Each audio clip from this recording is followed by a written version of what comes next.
Hi there, welcome to Midlife Metabolism Boost. This is a workshop made specifically for women over the age of 40 that will teach you basically everything you need to know about how to optimize your metabolism and support your hormones in midlife to make it a little easier for you to reach your weight loss goals. So I just wanted to start out by telling you a little bit about myself. I am a nurse, a nutritionist, and a holistic weight loss coach. I'm also a board certified nurse coach. And I also have been on my own weight loss journey. I started my first diet when I was 12 years old. Basically, what happened was I gained about 20 pounds in I'd say like 3 months. And it was before I was moving to a new school. So there's a lot of stress and anxiety involved in that. So I was 12 years old, under 5 feet tall. So gaining 20 pounds in 3 months was kind of a big deal before moving to this new school. So of course I did everything I could. I didn't want to be the new kid and feeling not confident about myself. So I went on a crash diet. I started riding my bike every day. I did end up losing the weight before I started school. However, I started a lifelong pattern of yo-yo dieting and basically having an unhealthy, disordered relationship with food. So that went on for the majority of my life. I'd gain weight, I'd crash diet, I'd emotionally eat, I'd stress eat, I'd do all of those things, overeating in social situations, overeating to deal with my anxiety. And so it was just up and down my entire life. And eventually I got smarter, I guess you would say, with my dieting. And I started doing keto and intermittent fasting. And I tried weight loss supplements. I even went on a prescription weight loss pill at one point. And the thing is that none of these things actually help me heal my relationship with food and get things under control from an emotional level. So I've tried everything there is out there. I've tried all the diets, and it wasn't until I decided to start focusing on my health, starting to nourish my body, not just my physical body, but also my mind and my emotional well-being. And I did this by using a holistic approach. And after doing this, I got really healthy. In fact, prior to doing this, I had been diagnosed with an inflammatory condition, which they said was incurable and that I would have to be on medications for the rest of my life. I wasn't taking that for an answer. So after I did all this holistic healing, I lost weight, I kept it off, I got healthier, I'm not on any medications. In fact, I don't have any health problems whatsoever. And in midlife, I have been at a healthy weight for years. So I wanted to share with you some of the things that I learned on my journey, not just on my own personal weight loss journey, but what I've learned from my clients, and of course, what I've learned from my occupations, being a nurse and a nutritionist and a holistic coach. So let's go ahead and dive right in. So first I wanted to actually define metabolism. So what is metabolism? So actually what we think of as metabolism is really specifically our metabolic rate. And this is simply the rate at which your body uses energy, which is in the form of calories. So it's basically just the rate at which you burn calories. So metabolism is actually used in a few different ways. So TDEE stands for total daily energy expenditure. So the amount of energy that we use in a day is divided up in this way. So first is the BMR, or the basal metabolic rate. This takes up about 70% of your metabolic rate. So that's the majority of it, okay? So this is basically the energy that you use just by being alive. Just if you absolutely did nothing, if you didn't move, if you didn't eat, whatever, you would still be burning this amount, okay? And this is determined by many factors and doesn't have a whole lot of variability because it depends on a lot of things like genetics and things like that. However, if it has slowed down because of different reasons, which we are going to go into in this workshop, then it can be optimized. You can help to boost that a bit to bring it back to where it's supposed to be. Besides the BMR, you also use energy with NEAT, which is non-exercise activity thermogenesis. Okay, so that's basically a fancy way of saying any activity that's not exercise. So eating, sleeping, fidgeting, standing, any sort of movement that's not officially exercise, this counts as NEAT. And this is around 10 to 30% of your total daily energy expenditure. Next is Exercise, or exercise activity thermogenesis, EAT, if you want to call it that.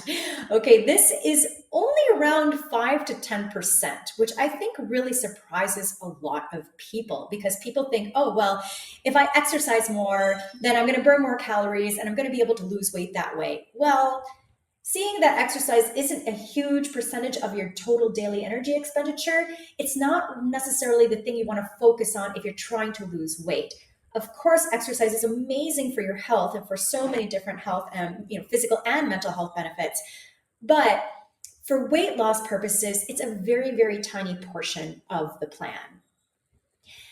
And then next is the thermic effect of food.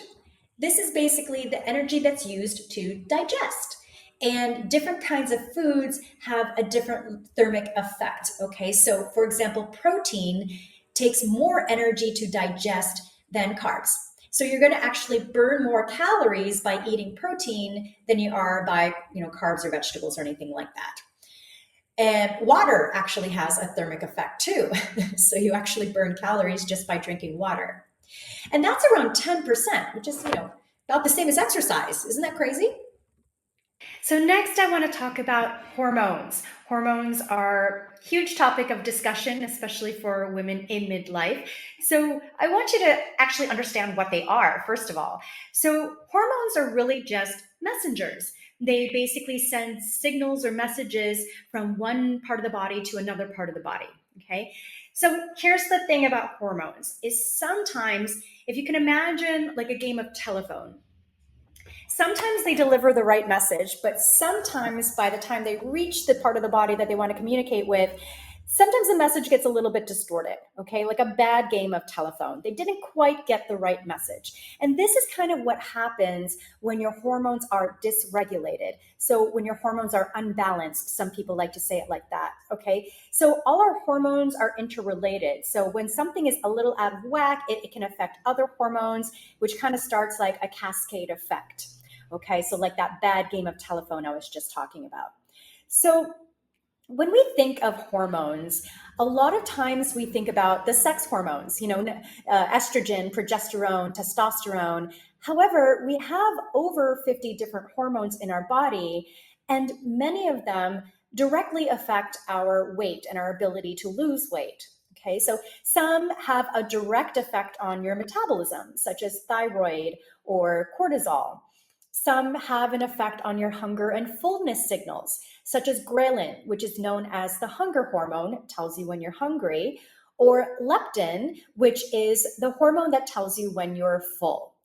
A lot of times these two hormones are like probably the worst at telephone, okay? A lot of people do have a lot of dysregulation with these hormones, which is why sometimes it's hard to tell if you're hungry or you're full. Of course, mindfulness is going to help with that. But sometimes, better regulation of your hormones is going to help as well.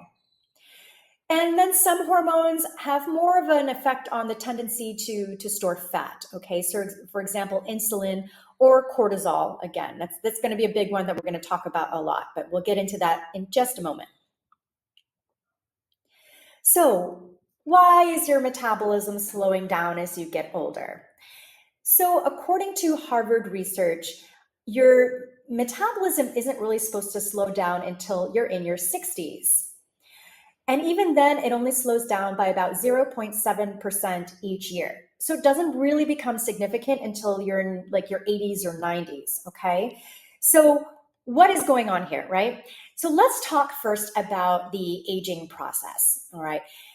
So what's happening to our bodies as we age? Well, so basically there is less compensation, meaning that it takes a little bit more for our bodies to reach homeostasis, to reach equilibrium, right? So if something is thrown out of whack, then it's going to be a bit longer, a bit more effort to get it back to that balanced stage.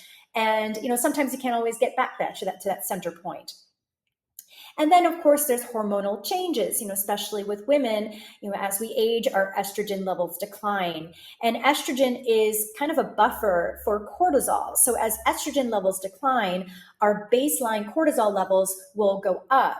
Okay, so this is why we're kind of extra sensitive to any rise in cortisol levels.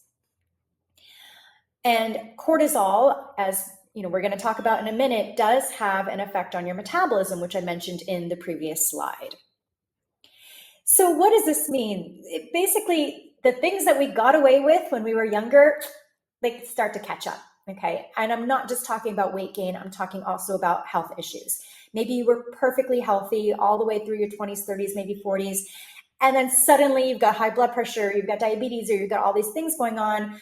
And it's a culmination of a lifetime of experiences, okay? And so again, because we were able to compensate better when we were younger, these didn't show up as health problems until now. So this also means that things that worked before don't necessarily work anymore. If you had a certain way that you were eating or a certain exercise routine or anything that you used to do that worked for you to lose weight, well, it's probably not going to work the same anymore because our bodies are changing. So losing weight in midlife doesn't necessarily have to be more difficult. It just has to be different. Okay, so things have to change. So this is exactly why that old formula, eat less, exercise more, it's not the ideal formula for women over 40, okay?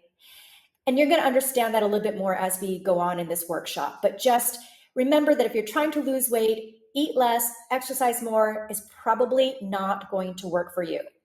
So we're going to learn what does work, so don't worry.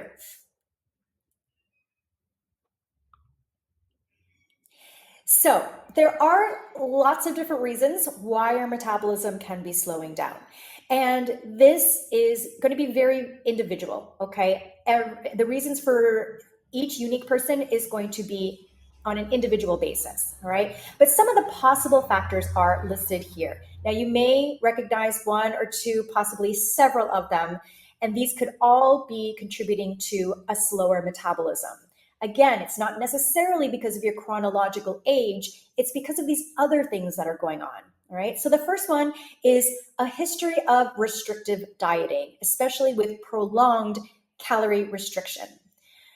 And we're gonna talk more about this a little bit later, but if you have a history of restricting your calories to try to lose weight, this probably has slowed down your metabolism. Improper nutrition can do the same. Hormonal changes, of course. Health conditions, certain health conditions, especially if you have an underactive thyroid, that seems to be the biggest one.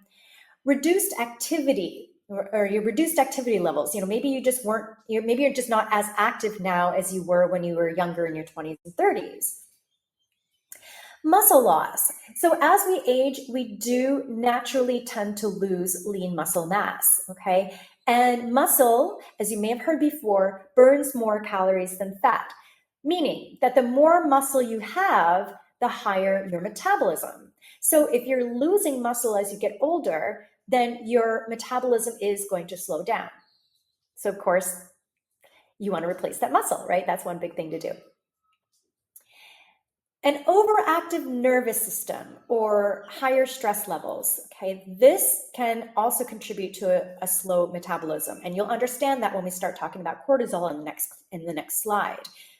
So stress also, it's not necessarily obvious stress, okay? Stress is also a lifetime's worth of a buildup of stress, okay? If you maybe didn't cope with your stress very well and you just kind of stored it and, brushed it on the rug or just, soared through life thinking that you're invincible, just kept work, and didn't take any time to unwind and decompress, then your body is probably storing a lot of stress, okay? And this is what's known as hidden stress. So this can also be emotional stress. Any emotional stuff you're going through, that's going to stress your body in the same way. And sometimes even stuff going all the way back to childhood can make your nervous system overactive because it has stressed out your body and you've been holding on to it since then. So this is kind of an underrated way, or just overlooked, I think is a better word, an overlooked way that your metabolism might be slowing down and what may be hindering you from losing weight. So you need to deal with your emotions and your stress levels. Lack of sleep is another one, and also chronic inflammation. So chronic inflammation, the reason this is going to slow down your metabolism is because of cortisol, Again, that cortisol keeps coming up, okay? So we're going to talk about that in the next slide. But really quickly, I just wanted to mention, chronic inflammation is not very well understood. It's not a diagnosis. It's not something that your doctor's not going to tell you that you have chronic inflammation, okay? It's not something that they test for in regular blood work. So, and the reason is because it's not a diagnosis, right? And doctors are in the business of diagnosing and prescribing. So when you go to the doctor's office, they can diagnose you, but they can't necessarily tell you you have an underlying process going on, okay? Because that's not as easily diagnosable, right? So how do you know if you have chronic inflammation? Well, if you are a woman in midlife, and especially if you are holding on to extra weight, chances are you probably have some level of inflammation going on in your body. And it's important to note this because inflammation is the precursor to more serious health conditions such as cardiovascular disease, diabetes, Alzheimer's, autoimmune diseases, right? So it's important to pay attention to the signs. Some of the most common symptoms of chronic inflammation are weight gain, of course, brain fog, bloating or digestive issues, skin rashes, random aches and pains, and also getting sick easily. Like if you're starting to get colds more often, this might be a sign of chronic inflammation. All right, so we finally come to the slide about cortisol. Dun, dun, dun. All right, so cortisol. So with many of the factors that I just listed in the previous slide, the culprit for weight gain is often cortisol. Okay, so what is cortisol? Well, it's a hormone, and it's known as the stress hormone. It's responsible for the fight or flight response. Okay, so cortisol is meant to be a good thing. It's meant to change things in your body to allow you to survive a threatening situation. Okay, so it's going to do things to your body that are going to optimize you to be able to run for your life or to escape from danger. Okay, so these are a few things that cortisol will do. So it will slow down your metabolism. It will increase cravings, especially for high calorie, quick foods, right? So imagine if you need energy to fight, of course your body is going to make you crave calories. It's because you need energy. So that's what it's going to do to you. And you're going to have these cravings with elevated levels of cortisol in the long run. So cortisol also encourages fat storage, right? Because it's trying to conserve energy. And then it also is going to use muscle for energy, okay? So obviously the reverse would be if, by regulating your cortisol levels, you can increase your metabolism, you can let go of fat, you can preserve muscle, and you can fight cravings. Now, here's the thing, is that in today's modern world, in this day and age, with all the expectations and deadlines and stressors and all the things that we have going on in our lives, even things like unwanted noise, like construction, or say you're sitting down for a quiet dinner and your cell phone goes off, these will all trigger a stress response. It's going to release cortisol. Okay, so I hope that makes more sense why reducing stress is really important. Even those seemingly small stressors, you want to reduce them as much as possible if you want to get your cortisol levels in check. Because your body doesn't understand the difference between danger and something that's just stressful, like a traffic jam. Okay, your body does not comprehend that. Your body thinks that everything is a threat and everything is danger. So you want to try to reduce those stressors. So let's talk about why diets don't work. And I know because I've tried them all, they do not work in the long run. But it's not just me who says that. Studies have shown, all the research shows, that 95% of diets fail. What does that mean? It means that yes, you may or may not lose weight. However, chances are you will gain the weight back. And why is this? Well, it's because they're usually not sustainable. And a question that I like to ask is, if you can't do it for 2 years, why would you do it for 2 weeks? Okay, so that might be a question you ask yourself. If you decide you're going to go on, change your eating plan and go on a so-called diet, ask yourself, can you follow this eating plan for 2 years straight? If not, then it's not sustainable. So the only changes you should be making to your diet are ones that are sustainable, ones that you can apply for the rest of your life even. Because by making these small sustainable changes, that's how you actually create new healthy habits that you can stick with so that you'll lose the weight and keep it off. And that's really the trick there, is to make it sustainable so you keep it off. So I wanted to talk about some of the most popular diets and my opinion about them. So the first one is calorie restriction. All right. So a lot of people, and in this, especially with prolonged calorie restriction, it can really have an effect on your metabolism. All right. So first of all, let me be the umpteenth person to say this, but 1,200 calories is not enough. I don't care what your doctor says. I don't care what anybody else says. 1,200 calories is borderline, if not total malnourishment for an adult woman. There is no way you can get all the vitamins, nutrients, and macronutrients that you need with only 1,200 calories a day. Okay.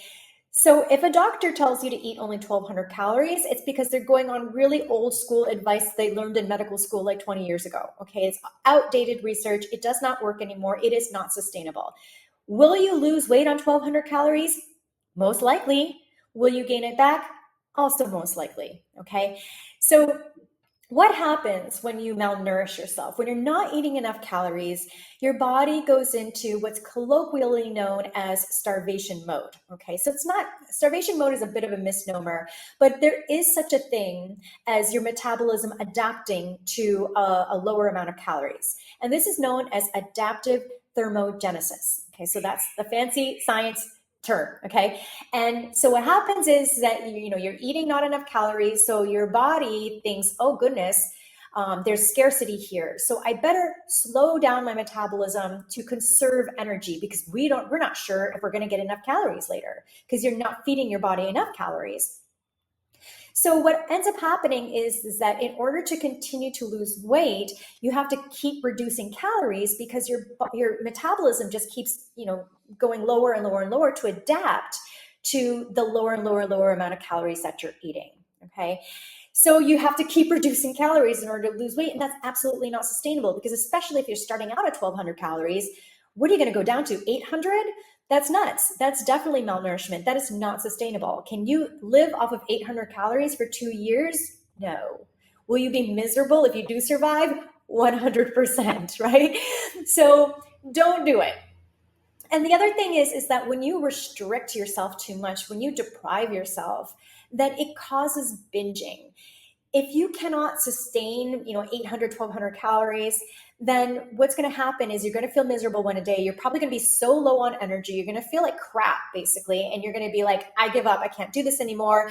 And then binge your face off. Or possibly you just do it every weekend. If you're restricting yourself all week, you're eating only salads all week, then by the time the weekend comes, you're like, give me the McDonald's, give me the pizza, give me the ice cream, give me everything. Because you just feel so deprived by restricting yourself all week. And so that's what tends to happen. And this is why restricting calories not only harms your metabolism, but it also causes you to binge. And this is why it doesn't work. So let's talk about keto. So keto, there's a lot I can say about keto, but really the question is it sustainable for you? Can you go on super low carbs for the rest of your life, or even 2 years? I don't know about you, but I love carbs. Okay. And actually a woman's body needs carbs. We love carbs. There's a reason for it. It's because we need them. Okay. So keto, not such a great idea, because what happens is that you lose weight, and then as soon as you start eating carbs again, you gain the weight right back. That was definitely my experience. I did keto probably about 3 times. And the first couple of times, I lost weight. I lost a lot of weight fast. I gained it just as fast as I lost it. And actually, interestingly, the last time I did keto was when I had started eating a little bit healthier. And so when I did keto, I actually ended up gaining weight. And the reason is because I was eating foods that I wasn't normally eating, that contained a lot of, were really high in calories, like bacon and butter and all kinds of cheese and red meat. Like these things were not it's not stuff that I normally eat. So by eating those things, thinking that's what I had to eat, because you have to eat high fat animal protein, when you have keto, by thinking that way, I was just kind of eating all that stuff without even taking into account that, first of all, my body didn't really want it. And second of all, it was, way higher in calories than I normally eat. And I don't count calories, by the way. So that might have been one of the issues. but I don't count calories now because I don't need to, because I know how to eat. And I do eat a little bit more intuitively now. And so, but that's a process, and it's something that we can talk about another time. But with keto, so the last time I did it, I gained weight because I was eating all those really high fat, high calorie foods. And I was like, well, so much for that. So that's when I officially gave up on keto. Okay. So intermittent fasting, kind of like the opposite end of the spectrum where you're restricting calories. It's pretty much just another way to restrict calories. Okay. So there's nothing inherently involved in intermittent fasting that allows you to lose weight easier. It's really what happens is that by containing the amount of calories that you consume into an 8-hour window or whatever window that you use, it's really restricting your calories in a way. It's like kind of doing it for you. So say that you eat between the hours of 11 and 7 o'clock. So if you're normally kind of a nighttime snacker, then if you're not eating after 7 o'clock, then that's going to reduce a whole bunch of calories for you. Okay. And so that's the way that intermittent fasting works. It's not that it helps you lose weight. It's just that it helps you reduce your calorie consumption. Now, I don't really recommend intermittent fasting for women in midlife. Okay. We are more sensitive to cortisol. With all these hormonal changes that are happening in our bodies, we need to eat. We need to make sure that we're getting the nourishment we need. We don't want to put any more stress on our bodies than there already is. So if you're restricting the amount that you eat into a certain window of time, and say you're hungry outside of that window of time, that is going to put stress on your body if you're not actually feeding yourself. So that is one problem with intermittent fasting is, the stress that it creates on your body by not eating when you're actually hungry. But what ends up happening a lot with women especially is that with intermittent fasting, a lot of times you're skipping breakfast. And I do not recommend skipping breakfast, okay? And I'm going to go into this in just a minute, but just wanted to talk about why intermittent fasting, especially if it involves skipping breakfast, is not really a good idea. So let's talk about how to eat to optimize your metabolism and hormones. Okay, so the good news about the recommendations that I'm going to make is that they address most of the factors in that slide that I listed before about factors that might slow down your metabolism. Okay, so I just want to reiterate that there is no need to go on a diet. Okay. In fact, sometimes eating more is what you need to do, as long as it's more of the right foods. Because as I mentioned before, restricting calories too much can slow down your metabolism, raise your cortisol levels, make you feel like crap, make you miserable. Okay, so instead of thinking what you need to reduce, try to think about what you can add that's going to support your metabolism and your hormones. So now remember that everybody is unique, so there is no one-size-fits-all diet plan or way to eat. However, there are some general recommendations that I can make. And of course, it's going to be very individual, all right? Because, some of you may have different health conditions or, different dietary requirements or food sensitivities, in which case, take these as general recommendations. So the first recommendation I make is to try to follow an anti-inflammatory lifestyle and try to introduce some more anti-inflammatory foods. Okay, these are going to help with your overall health and of course to help reduce inflammation, as we talked about is sometimes one of the biggest obstacles to weight loss.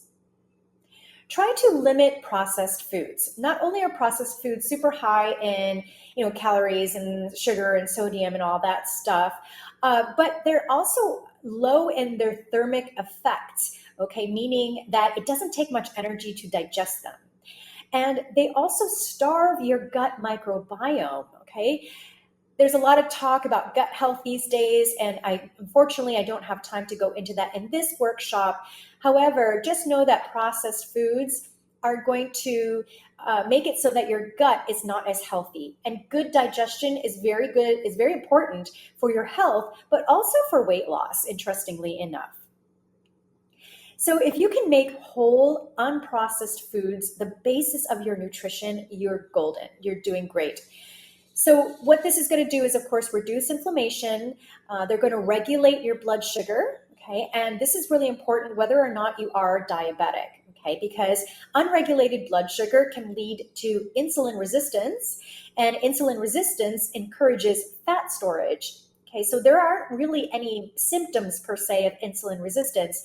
However, it is the precursor to diabetes, so it's something that you want to watch. And also, whole unprocessed foods are going to support your thyroid and other really important hormones that help with weight management. Let's talk about protein and fiber. Okay, so protein is going to help to preserve muscle. As we mentioned before, that the more muscle you have, the higher your metabolism is. And as we age, we naturally lose muscle mass. So protein is going to help you preserve that muscle mass, especially if you are doing some strength training and exercise along with it.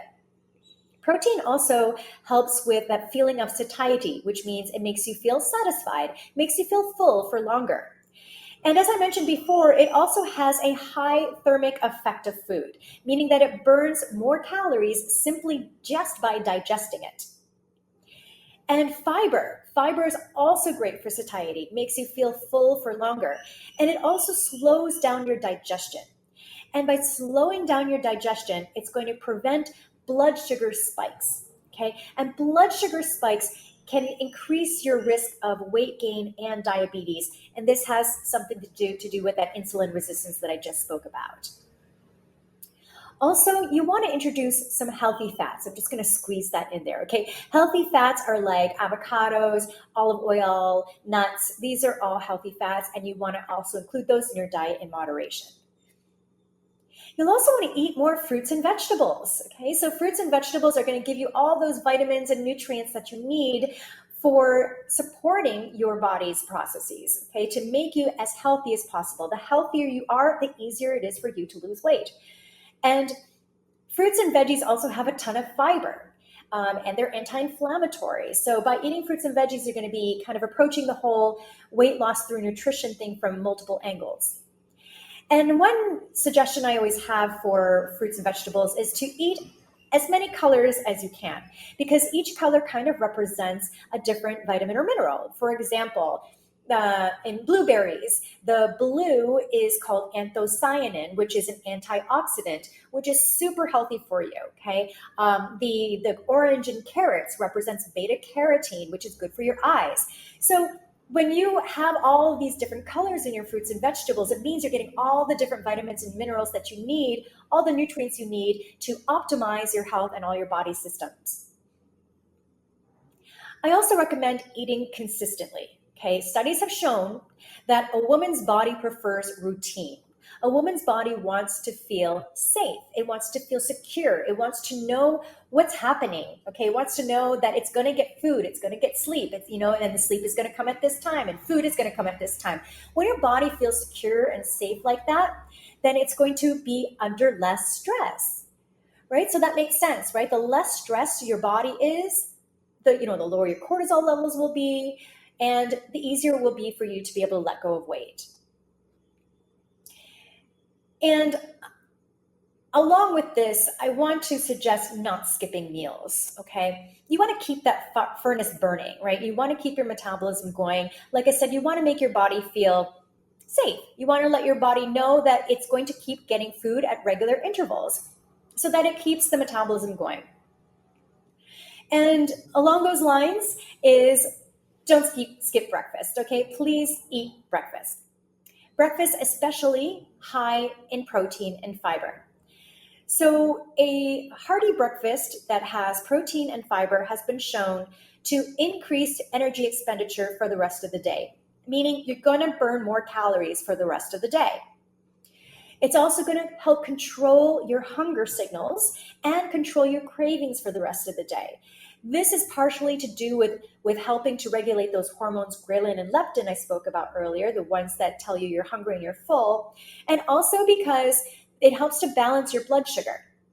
Okay, and when your blood sugar is balanced, you're going to prevent those spikes, which is going to help with cravings. And this is especially true for nighttime snacking. So what I found with some of my clients is that the ones who were big nighttime snackers, for instance, the ones who had, especially the ones who had sugar cravings throughout the day, and then, just couldn't resist by the nighttime rolls around, they weren't eating breakfast, or perhaps they were having, just like a cinnamon roll and a coffee for breakfast. So when you have that for breakfast, it's going to spike your blood sugar immediately in the morning. And it's going to, increase your cortisol levels, and it's going to do all these things to your body to make it crave more sugar and more calories for the rest of the day. So, when you try to fight that resistance the entire day, by the time nighttime rolls around, you're like, oh my gosh, just, give me all the snacks, right? So if you try eating breakfast and making sure that you have protein and fiber at breakfast, watch how much your cravings are reduced. And eating breakfast is also going to help to decrease cortisol, as I mentioned. And if you are not hungry in the morning, which is a very common thing, it could be because your cortisol levels are too high in the morning, or too high in general. And so that might be a kind of a symptom of your cortisol levels being unregulated if you're not hungry in the morning. In which case, I would try to kind of retrain your body to have breakfast, even if it's something small at first, like a handful of nuts, something with protein and fiber, like I mentioned. Give that a shot, and maybe with time you can start to eat a little bit more protein and fiber in the morning, but it is going to take some training of your body.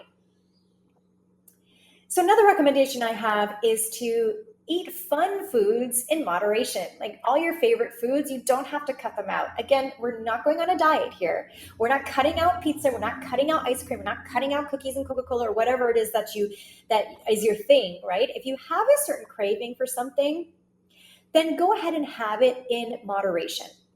Some people like to promote the 80-20 rule, which I think is great, actually. So it just basically says to eat whole unprocessed foods 80% of the time.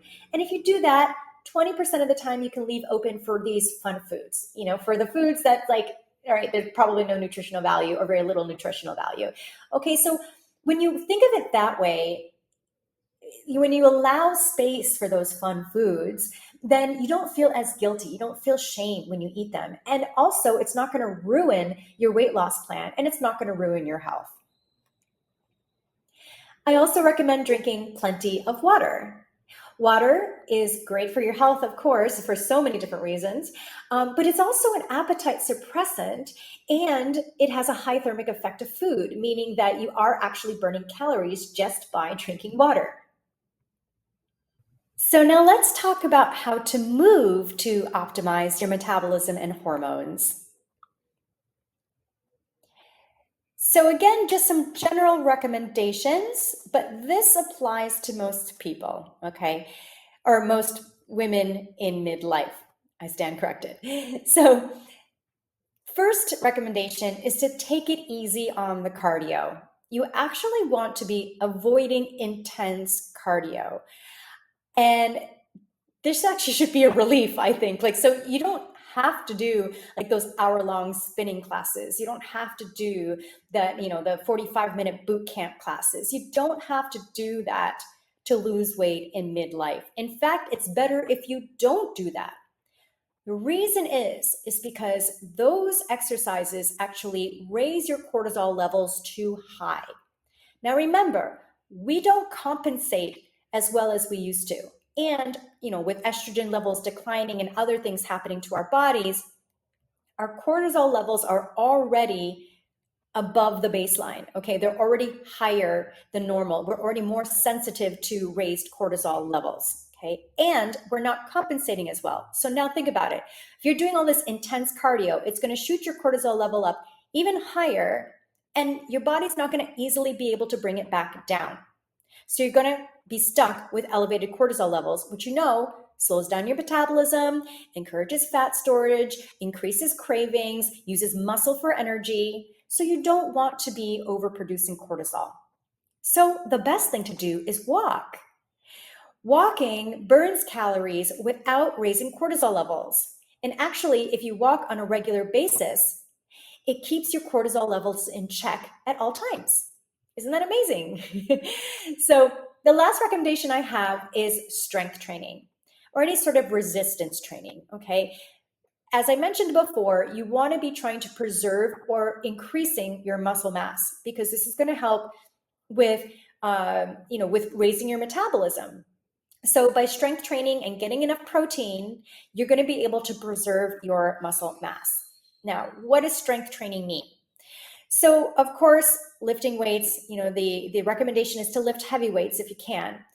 However, if you are just beginning your fitness journey, or if maybe going to the gym intimidates you for now, that is totally fine. Do what you can. If it's yoga, Pilates, body weight exercises, resistance bands, anything that you can do that's going to make you stronger than you are right now is going to help build muscle. And possibly somewhere down the line, you can start lifting those heavy weights. But for now, just do what you can to try to increase your strength. Now I'd like to talk about some underrated ways to optimize your metabolism and hormones. So the first, I've already talked about this, is reducing stress. Okay, I cannot stress, pun intended, how important it is for you to reduce stress. You need to get your nervous system regulated, okay? And this is going to be through different, breathing exercises, meditation, yoga, that to actively regulate your nervous system. There's a lot of things that you can do, but the first thing is try to just reduce the stress in your life. Are there things that you can cut out? Do you find that you're, maybe trying to people please and saying yes to too many things and possibly your schedule being too full? Maybe you have a lot of noise in your life. Maybe you can quiet things down somehow. Maybe you can reduce some of your deadlines. Maybe you can just stop putting so much pressure on yourself to reduce the stress in your life. I hope you understand why now. This is so important. Another thing I recommend is to get enough sleep.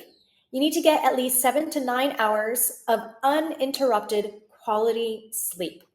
A lack of sleep will raise your cortisol and your blood sugar levels. And it will also, of course, drop your energy levels, which will mean that you probably won't be as active the next day. And it's also going to drop your leptin levels. Leptin is that hormone that tells you when you're full. Okay, so when your leptin levels are low, it leads to hunger and cravings. Okay, so now you understand why sleep is so important. Another thing I recommend, don't lose too much weight too fast. Again, this is going to drop your leptin levels. Okay, so it's going to make you feel hungry all the time. And it's also going to slow down your metabolism because of adaptive thermogenesis. So you want to aim for about a half a pound to a pound, maximum 2 pounds per week. If you're doing that, you are doing great. Now I put green tea in parentheses here because I don't know how much of an effect it's actually going to have on your metabolism, but a lot of studies have shown that it does help to raise your metabolism. But also green tea is a very powerful antioxidant, which is going to really help reduce your inflammation. And also it's really tasty. So if you can just fit some green tea in there, sometimes I just like to put some packets, like the green tea bags, in my water. And so I have a nice iced green tea all day. So if you can just, try it and see what works for you. If you like it sweetened, maybe you can add a little bit of raw honey in there. But give it a try if you haven't tried it before. So I hope you've noticed that it really doesn't take a huge, big diet and lifestyle overhaul in order to reach your goals. Sometimes small changes in different parts of your life, especially your mindset, these changes can add up to really big results, okay? Fixing your nutrition, getting a little bit more physical activity, making sure you get some sleep, reducing stress, all of these little things that you can do to your life are actually going to help your metabolism. And this is the holistic approach, okay? And in my opinion, the best approach, because you're attacking it from different angles. And right when all of this adds up, it adds up to a healthier you, as somebody who's easily able to lose weight and keep it off. So it is entirely possible for you to lose weight and keep it off. You just have to start taking action, right? And just do it one step at a time. And do it with the correct information that applies to you, because you are unique. What worked for somebody else may not necessarily work for you. So I gave you some general recommendations, but based on those general recommendations, you have to also kind of play with things and see what works for you. And for some of you, it may not be the lack of information that's holding you back from losing weight. Maybe you just don't know where to begin, or maybe what worked for you before just isn't working anymore, or maybe you have some specific health issues that you need to address, or maybe you just lack motivation and consistency. Maybe you just need some extra support and accountability. Accountability is a really huge thing in a weight loss journey.